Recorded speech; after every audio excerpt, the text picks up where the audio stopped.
I welcome you to another edition of African Complementary and Alternative Medicine, whereby we discuss how we use the free gifts of nature to address the issue of sicknesses and diseases in our body system. Apart from using the free gifts of nature, basically putting it on herbs and how we can maximize the usage of herbs into the treatment of sickness. Today, what we'll be looking into is fever. And when we talk about fever, we can easily know that Yoruba name, Iba, or that normal sign it comes out with, which is high temperature. We are going to be talking about fever today and know the basic things about fever and how we can definitely treat fever using herbs and what we have around us. I am Oluwaseun, Oyebade, and I welcome you to another edition of African Complementary and Alternative Medicine. With me today on African Complementary and Alternative Medicine, I have Mrs. Christiana Olakpade Ojo, and she'll be the one to put us through the journey of talking on fever, the causes, and how we can surely treat it. I welcome you to the program. Thank you very much. Thank you for having me again. Talking about fever, Iba, what can we say, what is the real connotation of fever? Thank you very much. Fever in itself is a symptom. It's a sign. Okay. When people come into the clinic, it's part of, checking or documenting vital signs in patients. We check their temperature. The major sign of a fever is elevated temperature. Normal temperature is between 37.6 and 37.7, but the moment there is elevation to about 38, 39, we know that, there is fever. And fever is a way of telling the clinician that this person likely has an infection. Sorry, 38, 39 what? 38, 39 degrees Celsius. Okay. That is, the reading for the temperature. So when the temperature is elevated than the normal body temperature, we know that this person has fever, what Yorubas generally refer to as Iba. So a lot of people, once they find out that they have Iba, the next thing that they ask for is Lobamira Ogunbawa, which is our anti-malarials that we have, the pharmaceutical anti-malarials that we have in various chemists or pharmacists. Then they use anti-malarials to treat Iba, which they are not sure why they are having the Iba in the first place. So the proper thing for anyone to do, once you find out that your temperature is getting elevated, you are feeling thirsty, you probably have a headache, you can't sleep well, the first thing to do is to go and see the doctor. Doctors know that, okay, they will send you for a laboratory test, and then the test will tell them what infection precisely, they are dealing with. If the fever is out of hand, they may need to administer, some painkillers to relieve the fever. But where the fever is still manageable, where it is not so bad, the treatment of the infection itself will automatically take the fever away, because the fever in itself is not a disease. It is a sign telling us that the body requires attention. And in so many types of infections can actually lead to fever. In fact, in some cases, certain traumas may also lead to fever, such as when somebody is involved in an accident and there is probably, some trauma, maybe internal trauma, bleeding and all of that. The temperature can be elevated because once the white blood cells notice that there is a problem in a part of the body, they move to that part of the body. It is very likely that the place will swell and the temperature may be elevated. So that is also, elevation in temperature or fever. You cannot describe that as Iba. If that person now has that elevated temperature, for instance, as a result of dehydration, and then they are using anti-malaria, that is why we have very serious problems with drug abuse. Misdiagnosis leading to drug abuse. So we need to get the diagnosis right. It is not every Iba, it is not every fever that is malaria. The layman simply understands Iba as malaria, but it is not so. The purpose of this education is to let people know that when you have fever, go and see your doctor. Tẹ́ bá ti ní ibà, ẹ kàn sí àwọn oníṣègùn yìí, wọ́n mọ ohun tí wọ́n máa ṣe. As a matter of fact, I think in the African context, we get too familiar with the health challenges that you might be battling with. That is why they say Kubawa and get anti-malaria too. But now looking into it, when we are talking about fever, we talk about there are some that are traumatic, that are as a result of traumas that we face. The effect of sun on our body system related needs to fever. What effect does sun or some atmospheric condition have on our health system? The sun in itself cannot lead to fever unless the person already has some conditions in the body. For instance, if you are dehydrated and then you are exposed to excessive heat, not the sunlight itself, the heat from the sun. When you are dehydrated and then you're exposed to excessive heat, you may develop fever. And that would simply be taken care of with a cool shower and a fine glass of water. The person's temperature should normally go down if there is no underlying infection. If that is as a result of environmental stress, you've been stressed up due to environmental conditions. So where there is high temperature and there is dryness, the humidity is really low. Maybe for instance during period of Harmattan, it is very likely, especially in children, they may experience fever. But it doesn't mean that they have an infection. However, anyone that exhibits high temperature in the clinic, they are usually subjected to laboratory tests to find out if there is an infection. If there is no infection, they don't need to use any medication. They just use water, they take a cool shower. Sometimes we may recommend some bed rest for them. When we talk about our normal body temperature, we've talked about it before, but I want you to reiterate that. What should be the normal body temperature is between 36.6 and 36.7. Some people, their regular body temperature gets up to about 36.8, which doesn't mean they have a fever. It's just their own physiological situation. It's always 36.8. But the usual one is 36.6 to 36.7. So once it gets to about 38, there might be a need for you to tell the person to rest and do some checks to make sure that there is no onset of infection. Well, searching through fever, I could realize that we have a lot of sickness or infections that are related to fever, ranging from Lassa fever, which has been a major thing that has been happening as even of recent in the last few months. And also we have yellow fever, and we have some other fevers. What correlation does this have with normal fever? If you notice, all of these fevers that you are talking about has to do with infections. Malaria fever, typhoid fever, Lassa fever, yellow fever. It is just an adjective to describe which infection is leading to that fever.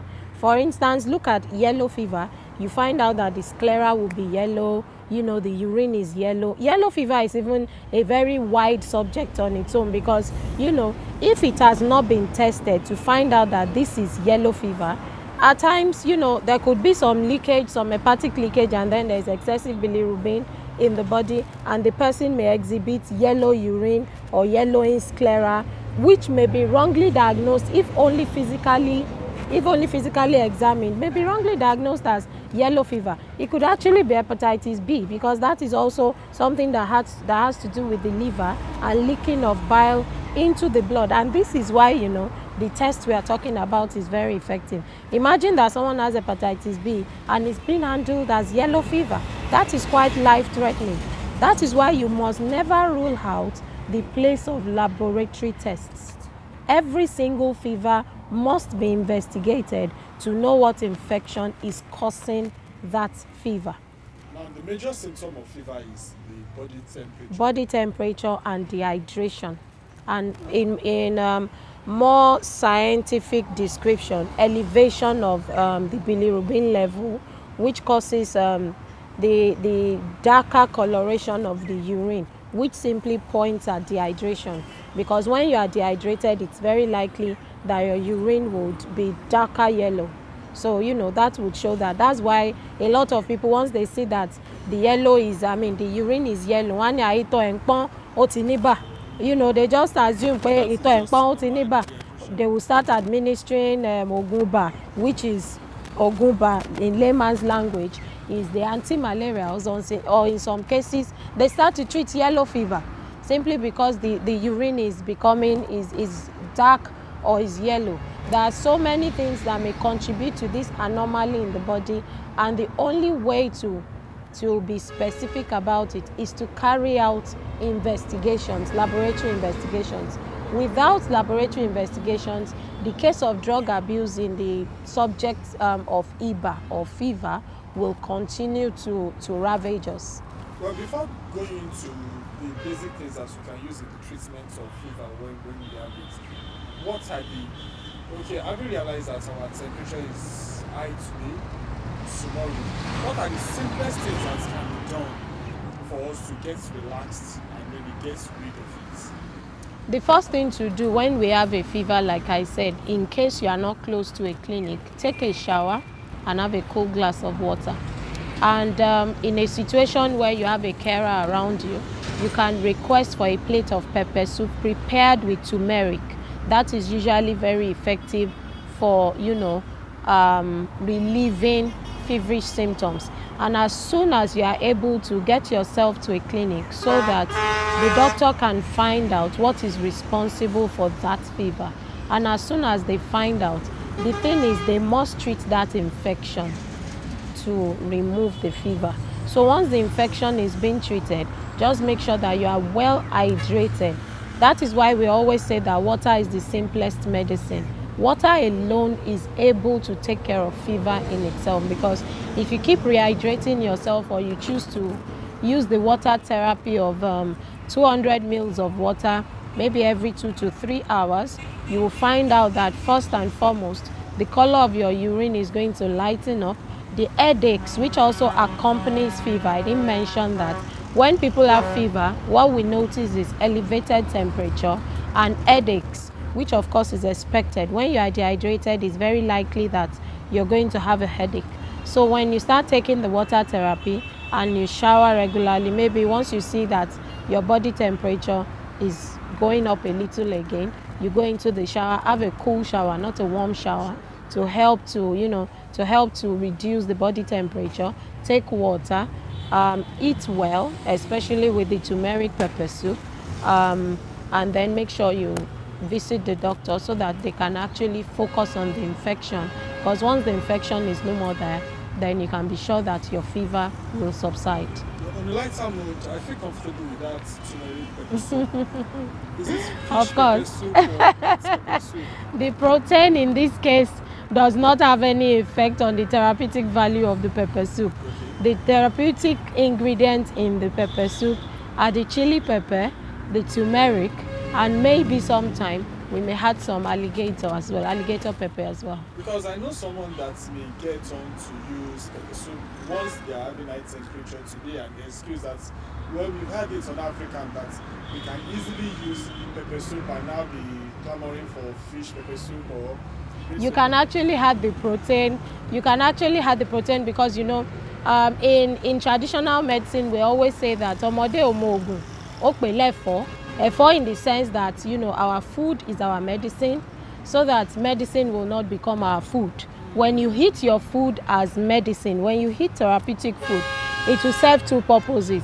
It will fill up your tummy, it will cure the disease of hunger, as well as cure other physiological diseases. So like you said, the turmeric pepper soup, which you have added the chili pepper to, and the best chili pepper to use is the bird's eye pepper, the one they call ata ijosi. That has a lot of, capsaicin, and it helps to, the work it actually does is it's a pain reliever. So it helps to, work on the headache and the body pains that might accompany the fever. So you use the bird's eye pepper, you use it to taste. There is no standard to it to say that maybe use half a gram or use a gram or something. You use it to taste, so long as it's in your preparation. Make sure you had the alligator pepper that they call the atari, and then make sure you had the turmeric. The turmeric is very good because of the high bilirubin level in the blood. So when you take that, maybe you take it in the morning and in the night, you may choose to add your fish. You could add barracuda, add egg, add this. You may choose to add chicken, and you may choose to use catfish. anyway, or goat meat or hot fowls, all of those things are not really therapeutic in this situation. In other situations, something like catfish is also therapeutic for other forms of pepper soup. You can even eat it with your eko. I don't know what eko is. Cornmeal. Yeah, you can use it with your eko, and you can add a dash of bitter leaf as well. That would also, help. When you start eating your food as medicine and you learn to harness the therapeutic value of your ingredients, you would most likely visit the doctor less. And that is also called Okpelefo. Ben. Now, to the other side of it, we talked about bitter leaf. Yes. Now, what effects does bitter leaf have in the preparation of that pepper soup? Pepper soup for fever. I'm sorry for just saying that's pepper soup. I understand. Now, bitter leaf over the years have been known to have anti-sickling effect. It has been known to relieve nausea. Now, the reason why anyone would add very lightly squeezed, not totally squeezed bitter leaf that still has that element of bitterness in it, is to relieve the nausea for someone that is feeling feverish. So when you just add a dash of it, not too much of the leaf, it helps to relieve the nausea that may come with fever. So if you notice, all of the ingredients I've been mentioning in this pepper soup are therapeutic ingredients that will help the feverish person, to recover quickly. Now, looking into herbs, basically treatments of fever. Okay, before we even look into that, what is the treatment level of fever in a newborn, maybe a child, and maybe a pregnant mother? What are the basic things that we need to be careful of while administering some certain things on them? As pertaining to the first lines suggested that you're giving us now to handle it, does it have any effect on the growing up child or the pregnant mother? For instance, if a little baby of less than a year or even less than 2 years has fever, I wouldn't expect you to administer pepper soup, because that's really going to, burn the baby's tongue. Except, of course, you don't add the chili pepper. So where you don't add the chili pepper, it's possible to just administer like a tablespoon or 2 of that pepper soup to the baby. But before you administer anything on a baby of less than 6 months, it is better that you just use the first aid, because pediatric herbal medicine, pediatric services or treatments in herbal medicine is not yet that developed. Yes, there are people who are very specialized. They are very specialized in preparing herbal mixtures for babies. But most of the time you find out that most herbal mixtures for babies are used to bathe the babies, not orally administered. The ones that will be orally administered are usually administered in very low doses, maybe of about a tablespoon or 2 of the mixture, never in cups or something. But most of the time they will tell you to bathe the baby in it. So usually when babies have high temperature like that, fever, especially during teething, because they're exposed to a lot of dirt and all that, mothers are advised to telesponge, which is just like showering for the adults. You put the sponge in water and use it to dab the baby, and then sometimes they administer painkillers like the acetaminophen, paracetamols and all that. So that is understandable, but in a situation where the mother has knowledge of this therapeutic pepper soup, she can administer pepperless pepper soup to the baby. Pepperless because it's very risky to feed baby with pepper. It could get into the nasal cavity and choke the baby. Now let us go straight into the herbs. What are the basic leaves, whatsoever can use? During our last episode on anti-malaria, I showed us some leaves that we can actually use to treat malaria. The beauty of leaves is that a single leaf can actually treat 1,000 diseases, because one single leaf will contain like 1,000 chemical compounds, and each chemical compound is a medicine on its own. That's why the concept of awogba in herbal medicine is very understandable. In pharmaceutical medicine, it is not acceptable because usually A compound is designed to take care of a condition. But in herbal medicine, a leaf may be known in Yoruba land to treat headache, whereas in Igbo land, it may be known to treat high blood pressure. This is because the chemical compounds that are found in leaves are numerous. Now, the leaves I showed us last week, especially that terminalia leaf, which is the almond leaf, ewe fruit. In Yoruba, they call it afara, but it's not the afara Igbo. There is the afara Igbo, but they call it afara in Yoruba. But I believe that anybody that hears ewe fruit, especially in this southwestern part, will know the leaf we are talking about. So this is the ewe fruit. So just take a few leaves of ewe fruit, fresh ewe fruit, not fresh. Take maybe like 6 to 10 leaves of ewe fruit and boil it. Just make a green tea of it and drink. Because of its laboratory, it has been confirmed even in the sickling, anti-sickling effect of terminalia has been confirmed even in the laboratory at pharmaceutical level, that it's able to relieve people that are going through sickling symptoms. We have known this in traditional medicine, that we have known it forever. Well, my ancestors and those that passed knowledge onto me have known that ewe fruit have always been useful for anyone who has iba, because it relieves the feverish symptoms. So this is one leaf that is very useful for fever, and now I'm sure you understand why it is usually added to anti-malaria mixtures. It is because of its very strong anti-sickling activities. So anyone who is experiencing fever can actually make water out of this, make tonic out of it, and drink it as water, apart from the water therapy that the person might be using. But please, whatever you're doing, even though you're administering the terminalia leaf, make sure you know the infection responsible for your fever, so that that infection can be handled. For instance, if the fever is as a result of laser infection, ewe fruit will not cure the laser.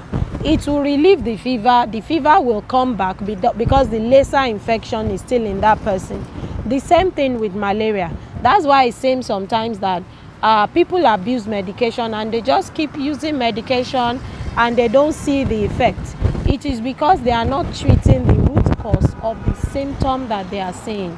If malaria is the cause of your fever, make sure your malaria is treated while the fever is also being treated. That is if you are not using the alternative therapy. Usually for most agbo-iba, it will treat both the malaria infection and the fever symptoms alongside it. Well, when it comes to using this also in babies and in pregnant mothers, does it have any other side effects or one thing that you need to be careful of? I'm yet to come across any report about that says it is not safe for pregnant women consumption. And the truth is, we eat almond nuts, So people use almond leaves as vegetables. Some culture actually use it in salad and they use it as vegetable. So almond, as far as I know, and as far as ethnomedical knowledge has informed us, it is very safe for consumption. But please note, when you're administering herbal mixtures on babies, administer in very low doses, except the practitioner gives you follow advice or dosage advice, or use the minimum possible dose of about a tablespoon or 2 of the extract. Well, on the final note, you're giving out advice on how we can handle fever and how we can stay away from it. I want you to educate our people more generally on how we can just stay away from this and how we can just have a lifestyle that will make us to be healed and healthy. I like the word lifestyle. In order to be able to battle fever or to keep fever at bay, the most important food anyone can consume is water. Make sure that's the first thing you put in your body when you wake up. As soon as you wake up, take a glass of preferably warm water and try to follow that up with more water during the day, especially during, you have the very dry season. Right now the weather is very hot. I would expect an average adult to drink at least 3.5 liters of water at this time, and a child of, between 8 and like 14 to drink at least 3 liters of water. For babies, just keep rehydrating them. As soon as people are losing water through sweat, make sure you are replenishing the water. That rehydration is your best way of keeping fever at bay. And that is that on today's edition of African Complementary and Alternative Medicine. And the topic that we'll be discussing so far is fever, IBA, or which we can easily identify to be high temperature. And Mrs. Christiana Olakwadeju has been giving us much information on how we can treat fever. Don't forget this leaf away fruit that we all know and what it has been working for. Don't also forget that when it gets to a point that we may not be able to handle it, or when we see that it is getting beyond our control, it is so important that we need to see our doctor. And much like she has also educated us on this, that for anything we need to get ourselves tested first, so that we don't start to treat ourselves of fever, malaria fever, using typhoid fever or whatsoever. We need to know that it is so essential for us to get tested before we start any self-medication.